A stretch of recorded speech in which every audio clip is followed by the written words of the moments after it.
एक समय की बात है। एक छोटे से गांव में रामू नाम का गरीब किसान रहता था। वह बहुत मेहनती था, लेकिन उसकी जमीन बहुत बंजर थी। चाहे जितनी मेहनत करे, फसल ठीक से नहीं उगती थी। दिन प्रतिदिन उसकी गरीबी बढ़ती जा रही थी। एक दिन रामू अपने खेत में हल चला रहा था।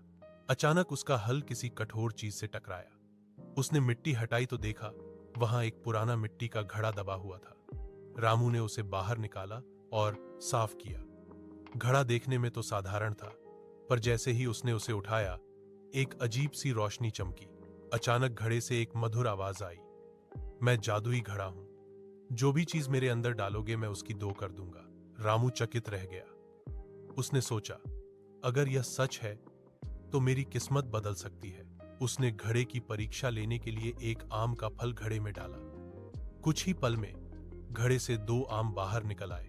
रामू की खुशी का ठिकाना न रहा। अब रामू रोज थोड़ा थोड़ा अनाज, फल, बीज और यहां तक कि पैसे भी उस घड़े में डालने लगा, और सब दुगना हो जाता। धीरे धीरे वह अमीर हो गया, लेकिन उसने किसी को यह रहस्य नहीं बताया। वह अब भी ईमानदारी से खेती करता और गरीबों की मदद करता था। एक दिन उसका लालची पड़ोसी हरिया उससे मिलने आया। उसने देखा कि रामू की हालत अचानक कैसे सुधर गई है। उसने कई बार पूछा, लेकिन रामू ने कुछ नहीं बताया। आखिरकार हरिया ने एक रात चुपके से रामू के घर में झांक कर देखा, और उसे जादुई घड़े का रहस्य पता चल गया।